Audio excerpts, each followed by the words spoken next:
All right, well, I'm in the car. Let's see if this even starts. It's been sitting so long. Yeah, if you guys haven't seen on my other channel, New York Dan, I've been on the cruise and I've been doing a bunch of stuff. Fuel pump. Okay, good. The battery, I charged it before I left. Let's see. Here goes nothing. There it goes. There it goes. Charged it before I left. So it is running. It is indeed running. Gonna let it warm up for a second or two. Then we're gonna listen for the spurring.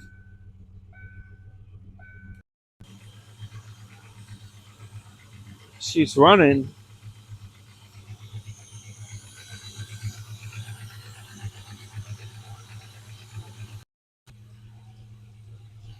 The next thing to do when it warms up, I don't want to juice it when it's cold, but I gotta get it up on these damn ramps again. Yeah, you've seen these Chinese lifter ramps. They got a jack head under here, a jack cylinder in here. Somewhere I gotta set it up, and we gotta put this way up. And there's a little access panel under the car where the clutch cable hooks into the transmission. There's a little access panel, and if we're lucky, I'm going to show you the concept inside of what I'm going to try to do. It's not going to be easy. So I'm going to see if it makes a noise with the clutch. I got to press the clutch in here with my foot. And what I'm going to do here, I'm going to unclip my mic. Okay, I'm going to unclip this mic, and I'm going to put it under the car. Let's see if we can hear this. Under the car, okay.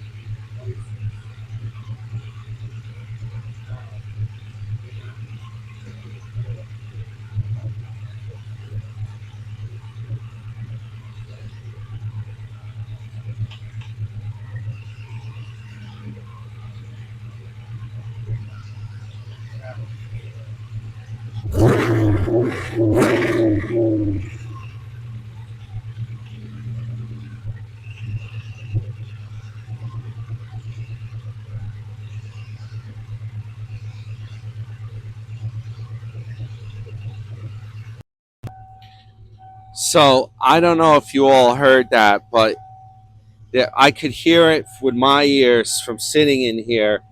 Every time I touch the pedal, you hear like the release spurring. It makes a bit of a noise. It sounds like it's dried up, and I don't want to burn out what's left of that burring by running it dry. I'm going to show you guys inside now what I'm talking about. Hey guys, how's everyone doing today? It's New York Dan here, this time for Ben's Products. Yep, this is more of a reference channel about like car repairs, and today we're going to talk about MaGyvering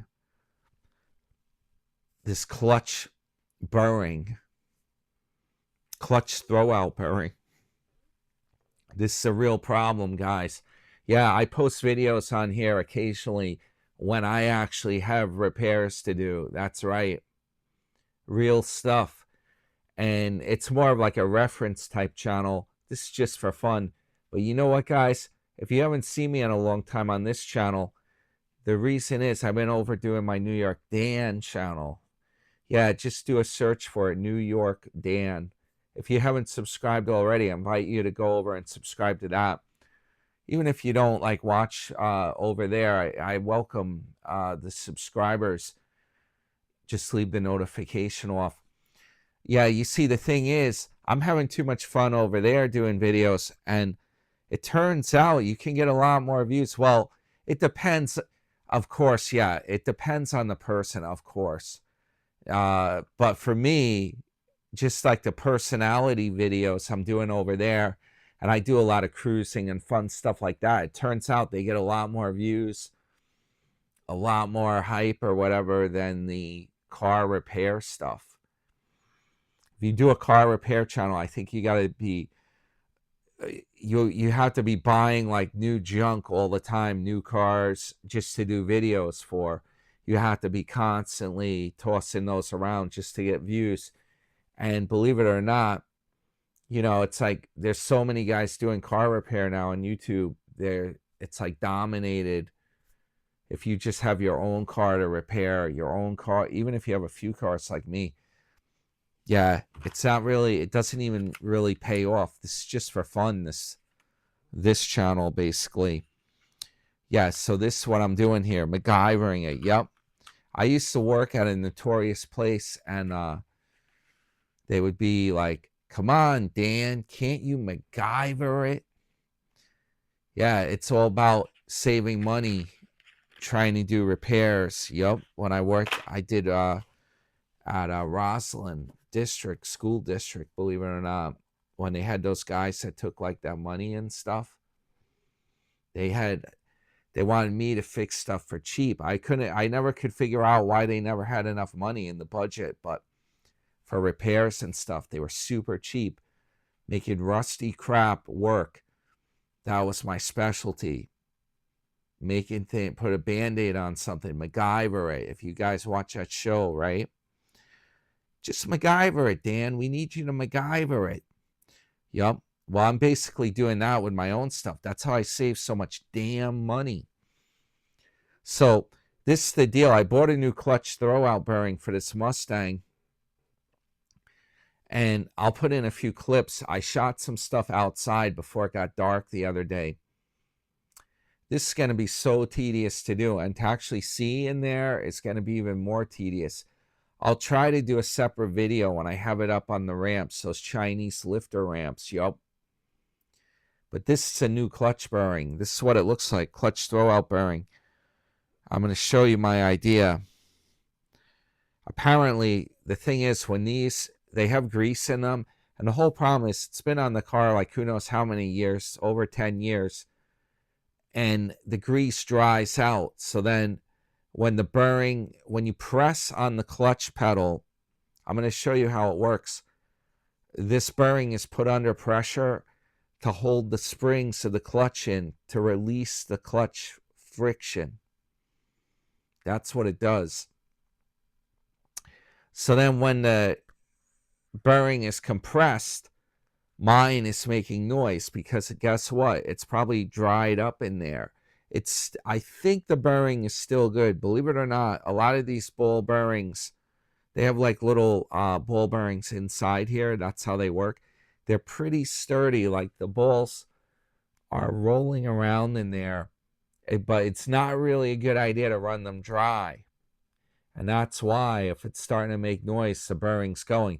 Here's the problem though. In order to replace this, you got to take the whole clutch out of the car, the whole transmission. And then with this Mustang, it's really messed up, the 98 Mustang GT, because the transmission, some of the cars have a two-piece where the bell housing and the transmission is bolted onto the transmission separate, or the bolts can be gotten from the outside, so you can like take it apart in stages. This one is inside it, so you have to take the whole thing off as one unit. If you have any headers or pipes on it, I think you have to take, you might end up having to take like exhaust manifolds off. You might have to lower down the engine. It's a big deal just to get at this bearing. That's the problem with manual shifting cars. Now, there's a clutch fork here. This is a brand new one. Yeah, the parts are cheap. You can get this for like, I don't know what it was, like 50 bucks, less than 50 bucks. The bearing, these are cheap. They're only like, for the parts, this thing, I forget, it's like $15 or it's chump change for the actual parts. The problem is this is a repair that costs thousands of dollars in labor if you have to do it. Now what it works, I have this is the release. There's a word for this thing, the fork. And what it does over here, it goes in, it has like a ball that goes in, plugs in here, and it pivots on here. Then over here, you have your clutch cables plugged in here. And when you step on the clutch, it pulls it like this. Clutch bearing, here's my whole problem. This side here is flat. There's no way to get, the balls are like inside here. It's very hard to get in there. On the other side, it's got a little bit of a seal around the edge here. You see that seal? That seal is like plastic. I'm going to show you what we're going to do. We're going to try to stick a grease needle into the seal and fill this thing with grease. Put some more grease, new grease in here. The way it works, I'm going to show you guys the concept. This thing plugs in to this fork. And if you guys get a new one of these bearings, don't be alarmed if it looks like this middle part is off center. Don't worry about that, because what happens is this middle thing, this one's kind of stiff, but it can actually move around. It's a special design to self-center it. You're going to find that they don't look, if you look right at this thing, it's not going to be perfectly centered. That's normal. It actually will move around. There's a little bump here. You see that bump? That keeps it from spinning in the fork. It plugs in a certain way in the fork. Let's see if we can plug this in. That's how it goes in the fork. And it has springs in here to keep it, these springs keep it locked in there. There's only one way it can really go.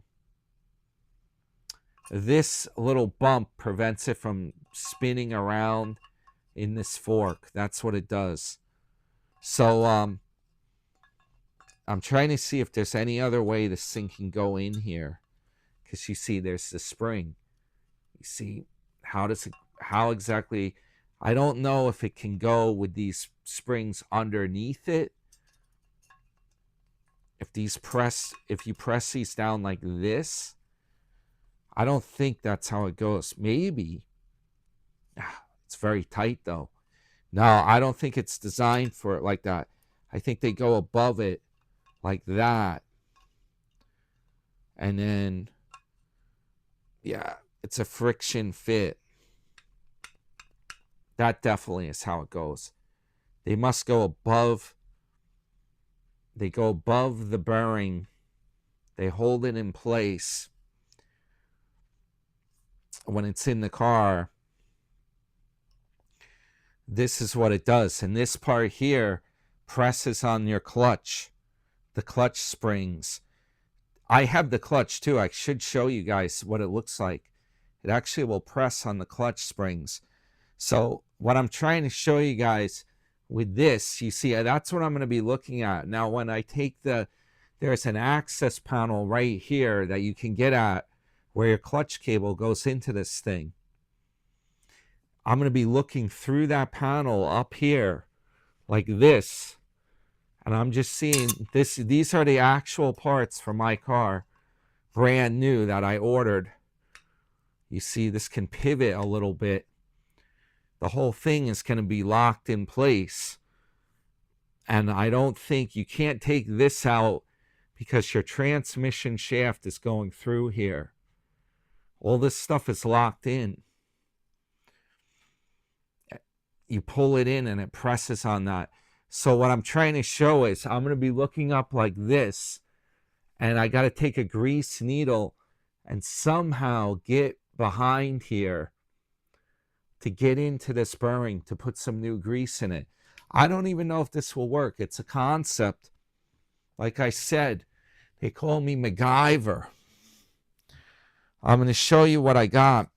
I'm also going to get that clutch, and I'm going to show you guys because I have the new parts already.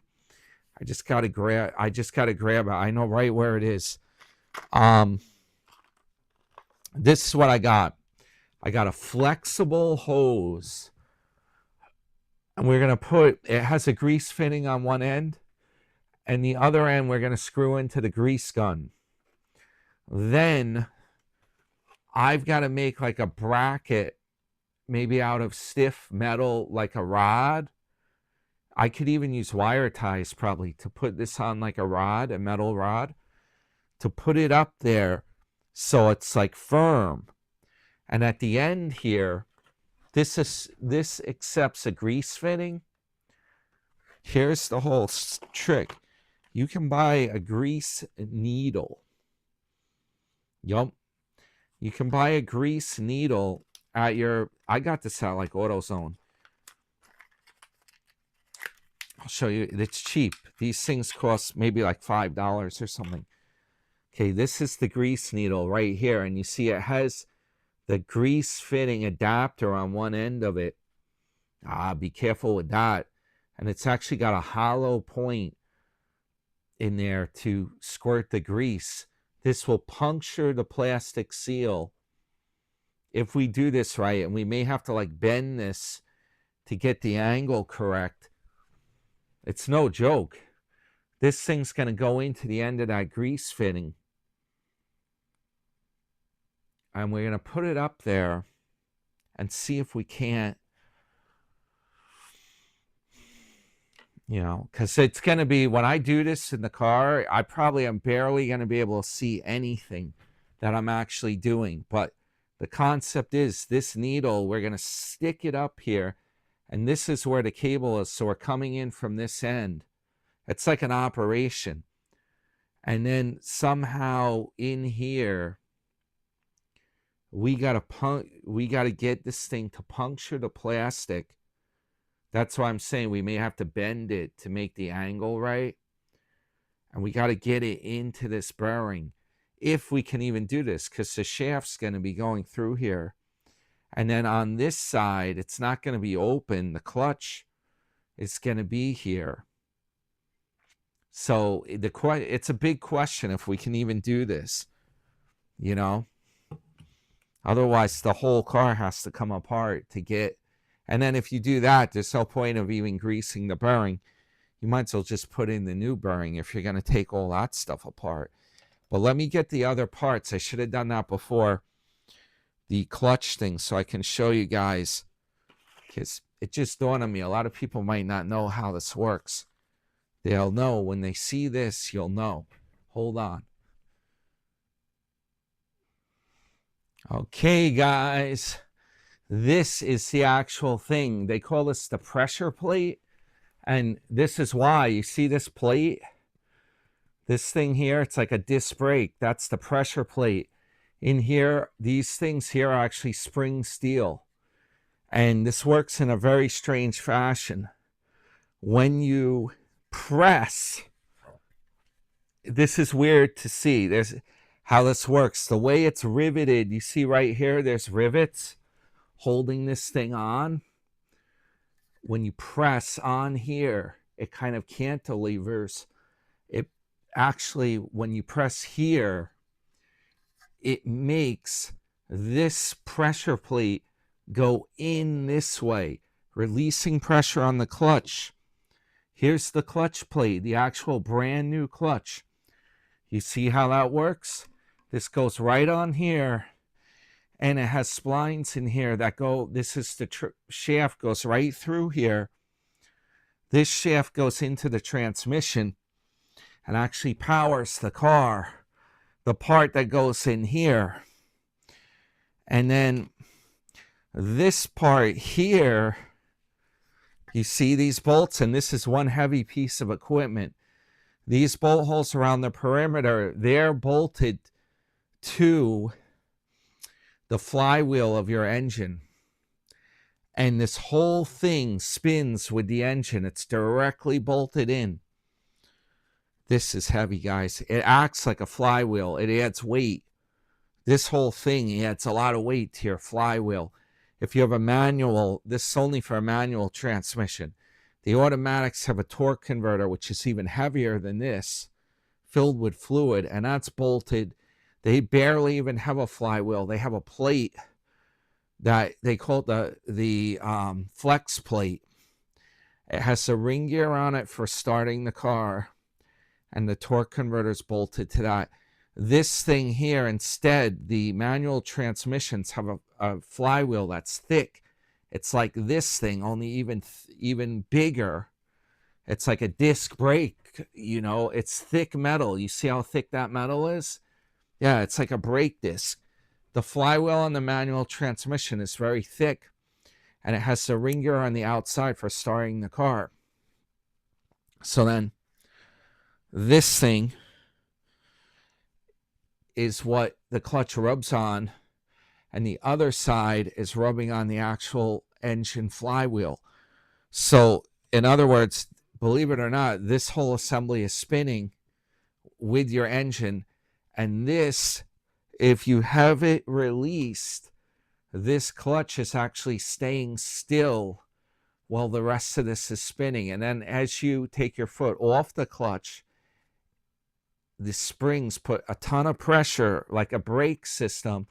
They put pressure on all these discs. These are friction discs. They have the same material as a brake pad. So this will rub as you release the clutch, and then as it grips, it locks it together and it spins this thing. Yeah, this stuff doesn't cost that much. This clutch was like $100 maybe. The parts are cheap, especially for an American car. That's why I like Ford so much.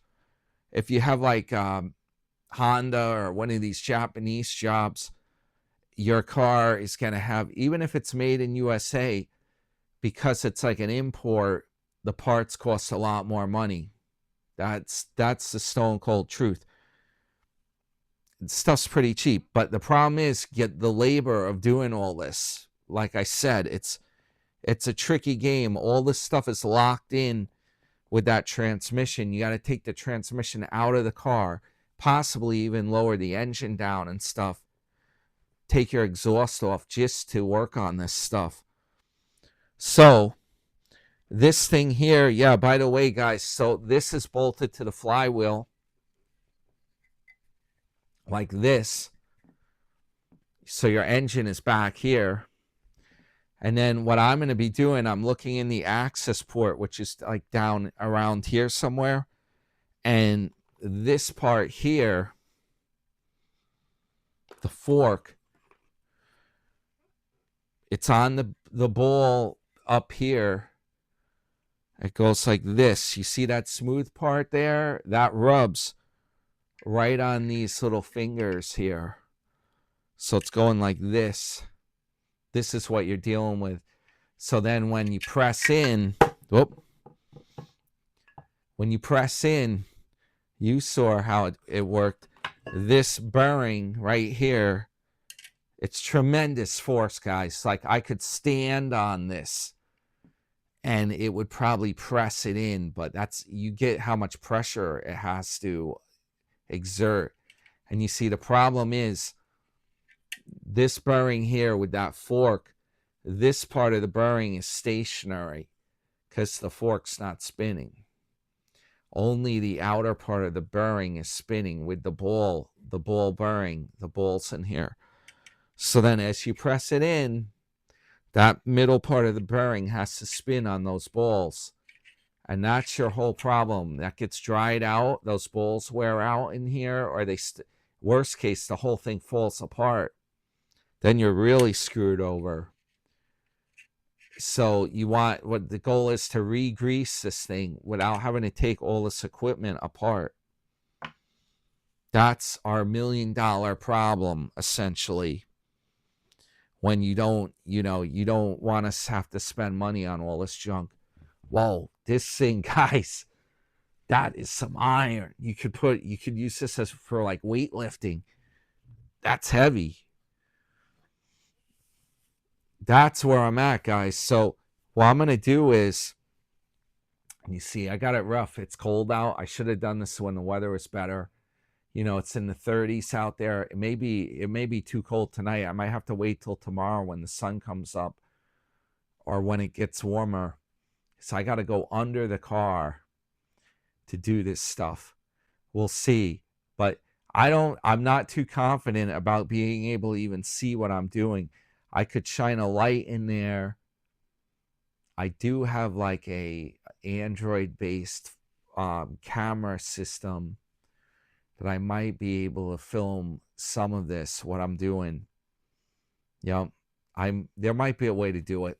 Or zoom in with this camera, with the cam. Oh yeah, the camcorder, that has a zoom. That might work. I'll try to post that, see if I can post that in a separate video. But guys, hey, hit the thumbs up, guys. This is the only video on YouTube showing you how to do this. There are no others. And now if there are others on here with this concept, they got it from me. They're copiers, copycats. Because I already searched for this. I had to come up with this idea myself. We'll see. The only video that's on here, give it the thumbs up. If this works, it will be golden. And subscribe for absolutely free, and look for my next video when I actually am under there tonight, and we'll see what we can do. And then what we'll do on that video also, I'll try to, like, after I grease it, I'll try to start it up and test drive it. It's included in this video. I'm going to attach the clip when I was outside. I started the car up. I put this mic under the car so you guys maybe could hear what's going on with it. It's a dry bearing, I think. We'll see. We'll see if I can improve it. It's an experiment, guys. Join me for it. And check out my other channel, New York Dan, while you're at it. That's like even more fun to do, you know. A lot of people view it. A lot of views over there. All right, guys. I'll see you guys with the results of this experiment. Fingers crossed.